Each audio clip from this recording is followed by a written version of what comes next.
बात करते हैं माइक्रोट्यूब्यूल के बारे में।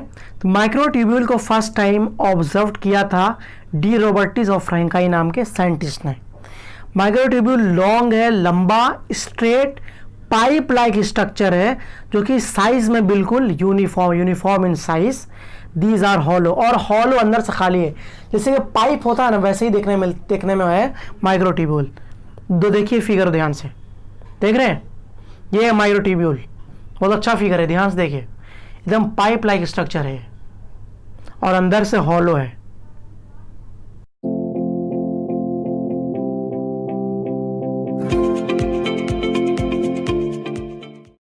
हेलो दोस्तों, कैसे हो? उम्मीद करता हूँ कि आप सब ठीक होंगे, अपने घरों में सेफ होंगे, सुरक्षित होंगे और इस ख़तरनाक बीमारी से बचे हुए होंगे। मैं हूँ ज़ुहैब और मैं पढ़ा रहा हूँ बायोलॉजी, नीट के लिए, 11th के लिए और 12th के लिए। तो ये चैप्टर जो है cell the unit of life, इसका भी 11 लेक्चर कंप्लीट हो चुका है और ये है लेक्चर नंबर 12। अगर आप फर्स्ट टाइम विज़िट कर रहे हैं तो प्लीज़ मेरे चैनल को थोड़ा सब्सक्राइब कर दीजिए, थोड़ा सपोर्ट कर दीजिए मुझे, और लेक्चर नंबर 1 से देखिए तो ज़्यादा अच्छा होगा। अगर आपको लगता है कि आपको पहले का आता है तो यहीं से देख लीजिए, कोई दिक्कत नहीं है। और हाँ, नोट्स जो है, जो लेक्चर में वीडियो में जो नोट्स दिख रहा है वो नोट्स के लिए आप मुझे कांटेक्ट कर लें। व्हाट्सएप पे यहाँ पे नंबर दिया हुआ है मेरा 7323053762। तो मैं आपको नोट्स दे दूँगा फ्री ऑफ कॉस्ट। यहाँ पे मैं सब कुछ फ्री ऑफ कॉस्ट पढ़ा रहा हूँ, everything is free of cost here. तो नोट्स के लिए कॉन्टैक्ट कर दे व्हाट्सएप पे, वहाँ पे PDF भेज दूँगा मैं इस लेक्चर का नोट्स का। हर लेक्चर से मैं का नोट्स मैं भेज देता हूँ, जो भी स्टूडेंट जिसे चाहिए वो कॉन्टैक्ट कर ले। और इस लेक्चर से जो भी पॉसिबल क्वेश्चन होगा मैं वो डाल दूँगा टेलीग्राम पे, ठीक है? सब कुछ फ्री ऑफ कॉस्ट है। तो टेलीग्राम का लिंक भी दिया हुआ है डिस्क्रिप्शन में, वहाँ पे जाके आप टेलीग्राम पे विज़िट कर सकते हैं मेरे। तो ज्वाइन कर, तो आप वहाँ पर टेस्ट सीरीज़ भी फ्री है, question practice, notes, everything is free here. मैंने पहले लिख दिया, सब कुछ फ्री है। तो फ्री है तो फ्री है, अब ये नहीं फ्री है तो बेकार है, ऐसा नहीं है। तो लास्ट लेक्चर में मैंने पढ़ा दिया था राइबोसोम तक, राइबोसोम के बारे में वगैरह और वैक्यूल्स के बारे में। तो आज हम बात करेंगे साइटोस्केलेटन के बारे में और सीलिया फ्लैजेला के बारे में। तो ध्यान से लेक्चर को देखिए और प्लीज़ पूरा देखिए, तभी आपको समझ में आएगा ना। An elaborate network of filamentous proteinaceous structures consisting of microtubule, microfilament and intermediate filaments present in the cytoplasm is collectively referred to as the cytoskeleton. ध्यान से सुनिएगा मेरी बात को, कान में ईयरफोन लगा लेगा, ईयरफोन आपके पास है तो ईयरफोन लगा लीजिए, सुनिए ध्यान से। फिलामेंटस और प्रोटीनेसिस स्ट्रक्चर है, फिलामेंट जैसा लंबा और प्रोटीन का बना हुआ एक स्ट्रक्चर है, ठीक है? जो स्ट्रक्चर के अंदर भी बहुत सारे छोटे छोटे स्ट्रक्चर होते हैं जिसको कहते हैं हम लोग माइक्रोट्यूब्यूल्स, माइक्रोफिलामेंट और इंटरमीडिएट फिलामेंट। तो ये माइक्रोट्यूब्यूल, माइक्रोफिलामेंट, इंटरमीडिएट फिलामेंट तीनों मिल करके एक स्ट्रक्चर तैयार करता है जिसको हम बोलते हैं साइटोस्केलेटन, ठीक है? तो फिलामेंटस प्रोटीनेसिस स्ट्रक्चर है, फिलामेंट ऐसा लंबा प्रोटीन से बना स्ट्रक्चर है जिसको कहते हैं साइटोस्केलेटन। हाँ, साइटोस्केलेटन के अंदर जो हिस्सा होता है वो है माइक्रोट्यूब्यूल्स, माइक्रोफिलामेंट और इंटरमीडिएट फिलामेंट, ठीक है? The cytoskeleton in a cell are involved in many functions such as mechanical support, motility, maintenance of the shape of the cell. Cytoskeleton जो है सेल में वो मैकेनिकल सपोर्ट प्रोवाइड करता है, cell को मूव करने में हेल्प करता है, मोटिलिटी प्रोवाइड करता है और सेल के शेप को मेंटेन करके रखता है साइटोस्केलेटन। देखिए यहाँ पे साइटोस्केलेटन, ये जो है दिख रहा है आपको, ये साइटोस्केलेटन का नेटवर्क है, जाल है जो कि सेल के अंदर बिछा हुआ दिख रहा है, ये पूरा जाल है। साइटोस्केलेटन नेटवर्क लाइक स्ट्रक्चर है जो कि साइटोप्लाज्म में मौजूद होता है। सारी सेल ऑर्गेनली जो सेल में होती है, जो सेल के अंदर सेल ऑर्गेनली है, वो सेल ऑर्गेनली जो है होती है साइटोस्केलेटन में ही फिक्स होती है। साइटोप्लाज्म में कहाँ फिक्स होती है? साइटोस्केलेटन में फिक्स होती है, साइटोस्केलेटन से अटैच होती है, ठीक है? आ रहा समझ में? देखिए यहाँ पे देखिए साइटोस्केलेटन है जिसमें माइटोकॉन्ड्रिया हमको दिख रहा है यहाँ पे अटैच, देख रहे हैं? ये सब साइटोस्केलेटन का पार्ट है, ये सब दिख रहा है, जो सब साइटोस्केलेटन का पार्ट है। साइटोस्केलेटन फिलामेंटस प्रोटीनेसिस स्ट्रक्चर का नेटवर्क है जो कि साइटोप्लाज्म में पाया जाता है, जिसमें सेल ऑर्गेनली स्ट्रक होती है, अटैच होती है, ठीक है, एक जगह पे फिक्स होती है। साइटोस्केलेटन जो होता है उसमें 3 कंपोनेंट देखने मिलते हैं, मतलब साइटोस्केलेटन 3 कंपोनेंट से मिलकर के बना है, ठीक है, माइक्रोट्यूब्यूल्स, माइक्रोफिलामेंट और इंटरमीडिएट फिलामेंट। साइटोस्केलेटन 3 कंपोनेंट से मिलकर बना है, माइक्रोट्यूब्यूल्स, माइक्रोफिलामेंट और इंटरमीडिएट फिलामेंट। अब बात करते हैं क्या करके, पहले बात करते हैं माइक्रोट्यूब्यूल के बारे में, ठीक है? समझ में आ रहा है तो अच्छी बात है, नहीं आ रहा प्लीज़ कमेंट करके पूछ लीजिए और चैनल को थोड़ा सब्सक्राइब कर दो यार। तो microtubule first time observed by De Robertis and Franchi. De Robertis और फ्रैंकाई नाम के साइंटिस्ट ने माइक्रोट्यूब्यूल्स को फर्स्ट टाइम ऑब्जर्व किया था। तो माइक्रोट्यूब्यूल जो long straight pipe like structure है, ठीक है, माइक्रोट्यूब्यूल लॉन्ग और लंबा एक सीधा एकदम पाइप लाइक स्ट्रक्चर है जो कि साइज में यूनिफॉर्म है, मतलब कि पूरा एकदम एक यूनिफॉर्म साइज का है, ऐसा नहीं है कहीं पे साइज उसका कम है, कहीं पे ज़्यादा बड़ा है, ऐसा नहीं है, एकदम यूनिफॉर्म साइज का माइक्रोट्यूब्यूल, ठीक है, साइज में uniform long straight pipe like structure है और अंदर से हॉलो है, खाली अंदर से, जैसे पाइप कैसे अंदर से हॉलो होता है, जैसा पाइप होता है समझ लीजिए बिल्कुल वैसे होता है माइक्रोट्यूब्यूल, पाइप अंदर से हॉलो होता है, माइक्रोट्यूब्यूल भी क्या होता है, अंदर से हॉलो होता है, खाली होता है। These protofilament are made up of tubulin protein. तो माइक्रोट्यूब्यूल ट्यूबुलिन प्रोटीन से मिलके बना है। देखिए दिख रहा है फिगर, बहुत अच्छा फिगर है, ध्यान से देखिए फिगर को, बहुत अच्छा फिगर है समझने के लिए। यही है माइक्रोट्यूब्यूल, देख रहे हैं अंदर से हॉलो दिख रहा होगा आपको, अंदर से हॉलो है, और ये जो पिंक ग्रीन जो दिख रहा है ये क्या, यही है ट्यूबुलिन प्रोटीन, देख लीजिए ध्यान से। फिर देखिए ट्यूबुलिन प्रोटीन है ये, और ये देखिए ये वाला है बीटा ट्यूबुलिन और ये वाला है अल्फा ट्यूबुलिन, दोनों मिलके क्या बोलते हैं, दोनों मिला के ट्यूबुलिन डाइमर। अब माइक्रोट्यूब्यूल का फंक्शन देखते हैं।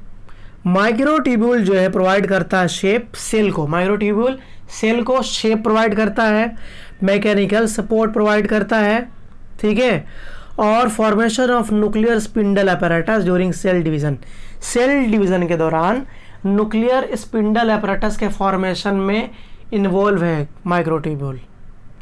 प्रोटोप्लाज्मिक मूवमेंट में भी इन्वॉल्व है माइक्रोट्यूब्यूल, प्रोटोप्लाज्म के मूवमेंट में इन्वॉल्व है माइक्रोट्यूब्यूल। तब प्रोटोप्लाज्म साइटोप्लाज्म का कॉन्सेप्ट तो मैंने क्लियर किया था पहले के लेक्चरों में, अगर आपने देखा हो तो आपको समझ में आ गया, और नहीं देखा था फिर भी मैं बता देता हूँ यहाँ पर। देखिए एक सेल है जिसमें न्यूक्लियस भी है, सारी सेल ऑर्गेनली मौजूद है, ठीक है। अब इस सेल में से हम लोग क्या करेंगे, न्यूक्लियस अगर निकाल के बात करें, ठीक है, न्यूक्लियस निकाल के बात करें तो इसको बोलेंगे हम लोग साइटोप्लाज्म। अभी ये पूरा एरिया क्या है, प्रोटोप्लाज्म।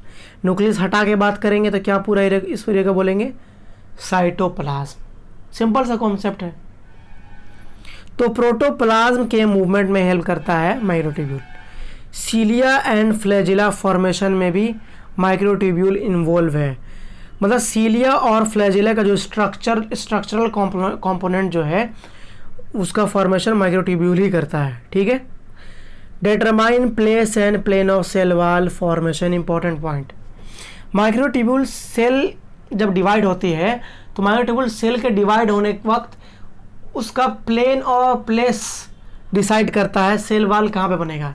जैसे सुनिए ध्यान देखिए, यहाँ पर एक सेल, अब ये सेल डिवाइड होगी तो इस सेल में किस जगह पर सेल वॉल का फॉर्मेशन होगा वो माइक्रोट्यूब्यूल डिसाइड करेगा। सपोज यहाँ पर सेल वॉल फॉर्मेशन माइक्रोट्यूब्यूल ने डिसाइड किया तो दोनों सेल ऐसे अलग हो गई, ठीक है।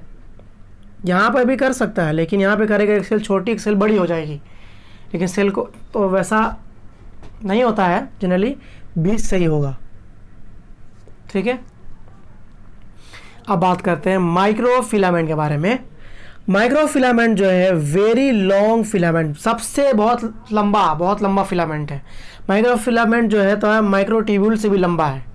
ठीक है, माइक्रो फिलामेंट कॉन्ट्रैक्टाइल प्रोटीन से बना है, जिसका नाम है एक्टिन और मायोसिन। इंपॉर्टेंट है ये, एक्टिन और मायोसिन से बना है माइक्रो फिलामेंट। ठीक है, और माइक्रो फिलामेंट को डिस्कवर किया था पेल्विड्स नाम के साइंटिस्ट ने। माइक्रो फिलामेंट के फंक्शन की बात करते हैं तो involve in movement of plasma membrane during endocytosis. तो माइक्रो फिलामेंट जो है प्लाज्मा मेम्ब्रेन मतलब कि सेल मेम्ब्रेन के मूवमेंट में इन्वॉल्व होता है, सेल मेम्ब्रेन को मूव करने में हेल्प करता है जब सेल एंडोसाइटोसिस करती है। तब एंडोसाइटोसिस मतलब सेल कोई चीज़ बाहर से लेती है। फॉर एग्जांपल अमीबा की बात करते हैं, अमीबा एक सेल है, तो अमीबा जब क्या करेगी, बाहर से किसी सेल को, किसी मटेरियल को इंगल्फ करेगी, तो उसका जो मेम्ब्रेन है बाहर का हिलता है बहुत, तो उस मेम्ब्रेन के हिलने में मूवमेंट में माइक्रोफिलामेंट इन्वॉल्व है। माइक्रोफिलामेंट भी प्रोटोप्लाज्मिक मूवमेंट में इन्वॉल्व है, मसल कॉन्ट्रैक्शन और फाइबर के कॉन्ट्रैक्शन में इन्वॉल्व है, और involve in chromosomal movement during cell division. तो माइक्रोफिलामेंट जो है क्रोमोसोम के मूवमेंट में भी इन्वॉल्व है। सेल का डिवीजन होता है तो क्रोमोसोम का मूवमेंट होता है उस वक्त, उस काम में भी इन्वॉल्व है माइक्रोफिलामेंट। तो ये जो क्रोमोसोम मूवमेंट वगैरह वगैरह ये सारे आपको समझ में आएगा सेल साइकिल सेल डिवीजन वाले चैप्टर में डिटेल में। तो वैसे वो चैप्टर चल रहा है तो आप वो चैप्टर भी कंटिन्यू कर दें, अगर आप देख रहे हैं तो अच्छी बात है। देखिए ये है माइक्रोफिलामेंट, ये पूरा स्ट्रक्चर को माइक्रोफिलामेंट बोलते हैं। ये जो होता है इससे ऐसे अटैच होता है। ठीक है, जिसमें दिख रहा आपको ये ग्रीन वाला एक्टिन प्रोटीन है, और ये ब्राउन वाला जो है ये सब क्या है, मायोसिन प्रोटीन है। दिख रहा आपको, आ रहा समझ में। अब बात करते हैं हम लोग इंटरमीडिएट फिलामेंट के बारे में। These filament having thickness between microtubules and microfilament. Intermediate filament का जो थिकनेस जो है वो माइक्रोट्यूब्यूल और माइक्रोफिलामेंट के बीच का थिकनेस है। ठीक है, made up of various type of protein, keratin, vimentin, dynein, plectin. तो इंटरमीडिएट फिलामेंट जो होता है वो डिफरेंट टाइप ऑफ प्रोटीन से बना होता है, जैसे कि केराटिन से, विमेंटिन, डायनिन, पेलेक्टिन से बना होता है, जिसमें से सब मेनली जो है वो है केराटिन। केराटिन मेनली आपको याद रखना ही रखना है, भूलना नहीं है। ठीक है, support the function of microtubule microfilament. Intermediate filament microtubule और माइक्रोफिलामेंट के फंक्शन को सपोर्ट करता है, और इंटरमीडिएट फिलामेंट साइटोस्केलेटन को मेंटेनेंस प्रोवाइड करता है। ठीक, जैसे गाड़ी जो ख़राब हो जाती है या फिर गाड़ी सर्विसिंग होता है तो गाड़ी को मेंटेन करना ले जाते हैं हम लोग सर्विस सेंटर, उसी तरह मेंटेनेंस प्रोवाइड करता है इंटरमीडिएट फिलामेंट साइटोस्केलेटन को। ठीक है, अब बात करते हैं सीलिया फ्लेजा के बारे में, बहुत इंपॉर्टेंट है दोस्तों, ध्यान से सुनिएगा। सीलिया सिंगल सीलियम, फ्लेजेला सिंगल फ्लेजेलम। सीलिया, सिर्फ एक सीलिया की बात करें तो बोलेंगे सीलियम, सिर्फ एक फ्लेजेला की बात करें एक फ्लेजेला को क्या बोलेंगे, सिंगल फ्लेजेलम। ठीक है, सीलिया और फ्लेजेला जो है हेयर लाइक आउट ग्रोथ है ऑफ द सेल मेम्ब्रेन। जैसे कि हमारा सर है, सर पे हेयर निकला हुआ है, उसी तरह सेल मेम्ब्रेन के ऊपर हेयर लाइक आउट ग्रोथ जो है वो है सीलिया। ठीक है, छोटा छोटा होता है लेकिन। Cilia are small structures which work like oars causing the movement of either the cell or the surrounding fluid। Important point सुनिएगा ध्यान से। सीलिया जो है छोटा स्ट्रक्चर है जो कि ओर्स की तरह काम करता है, मतलब कि चप्पू की तरह, नाव का जो चप्पू होता है, नाव का चप्पू चलाने वाला, तो उस चप्पू की तरह काम करता है सीलिया। सीलिया या तो सेल खुद मूव करेगा सीलिया की मदद से, या फिर सेल के आसपास सराउंडिंग में जो फ्लूइड है, जो भी मटेरियल है वो मूव करेगा। तो सीलिया वजह से या तो सेल खुद मूव करेगा या सेल के आसपास जो सराउंडिंग मटेरियल है, फ्लूइड है, वो मूव करेगा। ठीक है, flagella are comparatively longer and responsible for cell movement.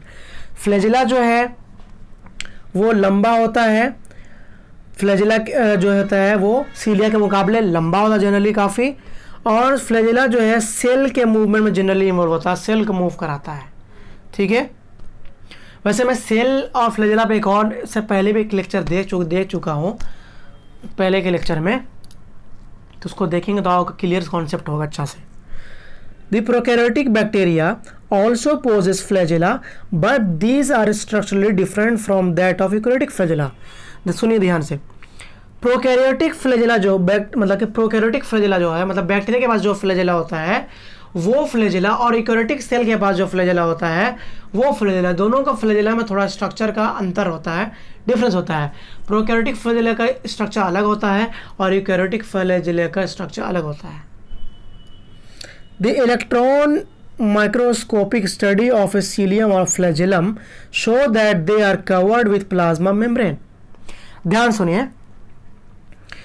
तो सीलिया और फ्लैजिला का जब इलेक्ट्रॉनिक माइक्रोस्कोपिक स्टडी की, इलेक्ट्रॉन माइक्रोस्कोप से स्टडी किया गया सीलिया फ्लैजिला पे, तो ये देखा गया कि सीलिया फ्लैजिला के ऊपर भी सेल मेम्ब्रेन की कवरिंग देखने मिलती है। सीलिया फ्लैजिला के ऊपर कवर देखने मिलता है सेल मेम्ब्रेन का। ठीक है, Their core called axoneme possesses a number of microtubules running parallel to the long axis।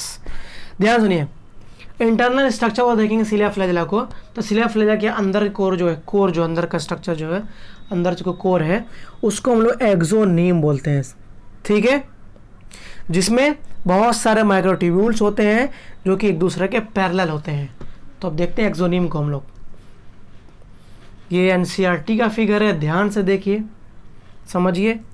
देखिए यही जो है एक्सोनीम है। ठीक है, क्या ये एक्सोनीम, जिसमें ये सब माइक्रोट्यूब्यूल देखने मिल रहा है हम लोग को। ठीक है, अब इस स्ट्रक्चर को थोड़ा समझते हैं हम लोग। ठीक है,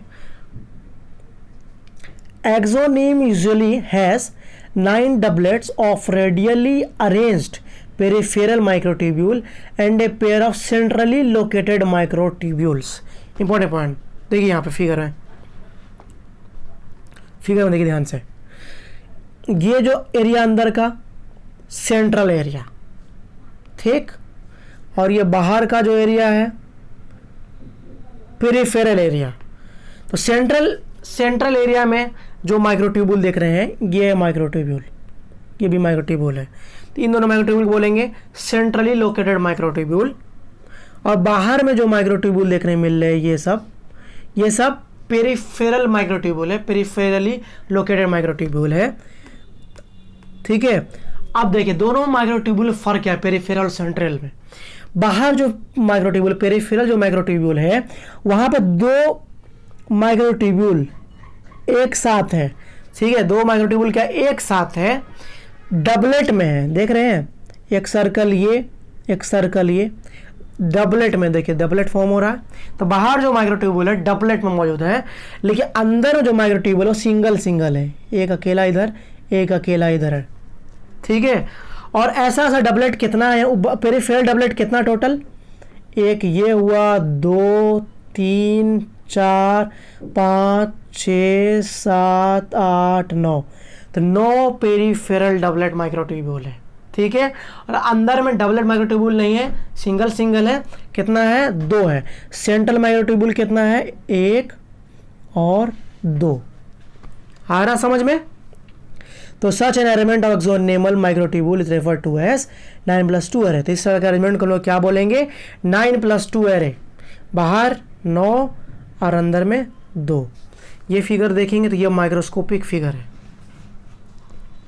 याद रखिएगा, 9+2 अरेंजमेंट है। ठीक है, माइक्रोट्यूब्यूल्स का। The central microtubule are connected by bridges, is also enclosed by a central sheath which is connected to one of the microtubules of each peripheral doublet by a radial spoke। Important point है, ध्यान दीजिएगा। ठीक है, central tubule जो है वो एक दूसरे से अटैच है। देखिए यहाँ पर फिर से बैक कर देता हूँ, सेंट्रल माइक्रोट्यूब्यूल एक ये और एक ये, दोनों एक दूसरे से अटैच है एक ब्रिज के जरिए। ग्रीन वाला जो दिख रहा है ये ब्रिज है। ठीक है, तो फिर सेंट्रल माइक्रोट्यूब्यूल जो है वो अटैच है एक दूसरे से ब्रिज के जरिए, ये ब्रिज है ग्रीन वाला। ठीक, ठीक है। और क्या है यहाँ पे, सेंट्रल माइक्रोट्यूब्यूल जो है रेडियल शीथ से कवर है। क्या है, मतलब सेंट्रल शीथ से कवर है। देखिए ये रेड वाला जो दिख रहा है आपको, ये रेड वाला स्ट्रक्चर जो दिख रहा है ये सेंट्रल शीथ है। तो सेंट्रल माइक्रोट्यूब्यूल जो है सेंट्रल शीथ से कवर्ड है, ढका हुआ, चारों तरफ जो है सेंट्रल माइक्रोट्यूब्यूल के सेंट्रल शीथ मौजूद है। ठीक है, आला समझ में। और फिर देखिए अब क्या है कि ये सेंट्रल शीथ जो है रेड वाला यहाँ पे, वो क्या है, पेरिफेरल माइक्रोट्यूब्यूल से, हर एक पेरिफेरल माइक्रोट्यूब्यूल से कनेक्टेड है रेडियल स्पोक की मदद से। देखिए रेडियल स्पोक, ये पेरिफेरल माइक्रोट्यूब्यूल जो कि कनेक्टेड है रेडियल स्पोक की मदद से, ये रेडियल स्पोक। ठीक है, तो रेडियल स्पोक की मदद से किससे कनेक्टेड है, सेंट्रल शीथ से। पेरिफेरल माइक्रोट्यूब्यूल सेंट्रल शीथ से कनेक्टेड है रेडियल स्पोक की मदद से। आ रहा स्ट्रक्चर समझ में। Thus there are 9 radial spoke. The peripheral doublets are also interconnected by linkers. Both the cilium flagellum emerge from the centriole like structure called basal body. अब ध्यान सुनिए, तो टोटल पेरिफेरल डबलेट कितना है, 9। हर एक पेरिफेरल डबलेट से एक radial spoke निकला हुआ है, तो टोटल रेडियल स्पोक कितना हुआ, 9 रेडियल स्पोक हुआ टोटल। तो कितना total radial spoke, 9 radial spoke है। ठीक है, और रेडियल स्पोक भी, हर एक रेडियल स्पोक नहीं, मतलब कि हर एक पेरिफेरल ट्यूब्यूल जो है माइक्रोट्यूब्यूल, ये माइक्रोट्यूब्यूल एक दूसरे से अटैच है ऐसे।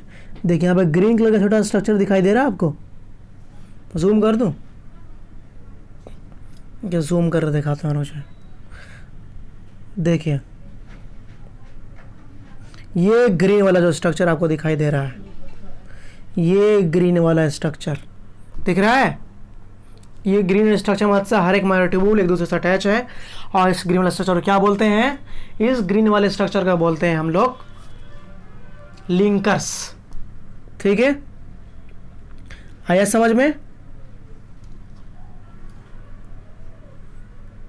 और आगे बढ़ते हैं। सीलिया और फ्लैजिला जो होता है सेंट्रियोल लाइक स्ट्रक्चर से अराइज होता है, और उस स्ट्रक्चर को हम लोग बसल बॉडी बोलते हैं। ठीक है, Cilia are short, usually numerous hair-like projection that can move in coordinate fashion. Paramecium lining of human respiratory tract. Important point. Cilia जो होता है वो फ्लैजिला के मुकाबले थोड़ा छोटा होता, बहुत छोटा होता, काफ़ी छोटा होता है। जैसे कि सेल मेम्ब्रेन है ये, तो ये छोटा छोटा क्या है सीलिया, और ये ऊपर वाला क्या है, ये लंबा सा फ्लैजिला है। तो फ्लैजिला जो होता है वो लंबा लंबा होता है लेकिन अमाउंट में कम होता है, और लेकिन सीलिया जो होता है छोटा छोटा होता है लेकिन बहुत सारा होता है, न्यूमेरस होता है, हेयर लाइक प्रोजेक्शन होता है। और सीलिया जो होता है एक कोऑर्डिनेट फैशन में मूव करता है, एक के बाद एक।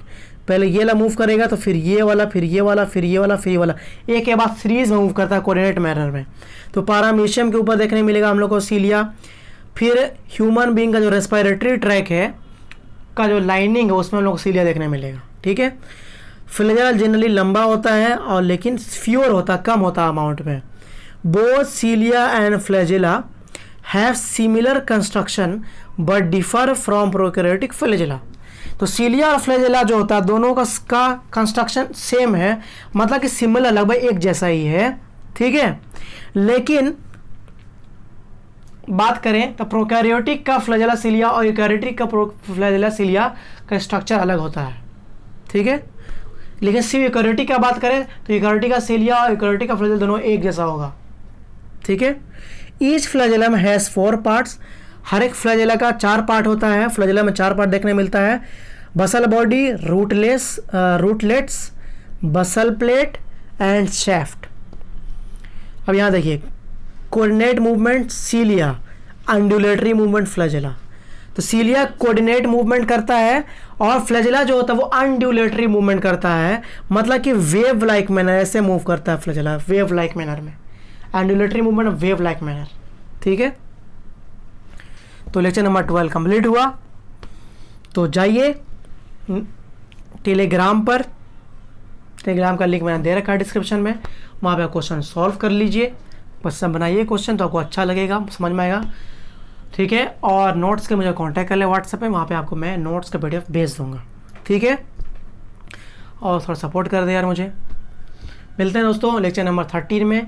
तो इस लेक्चर नंबर 30, मतलब इस चैप्टर का cell the unit of life का चैप्टर का लेक्चर नंबर 13 लास्ट लेक्चर, उसका चैप्टर कंप्लीट।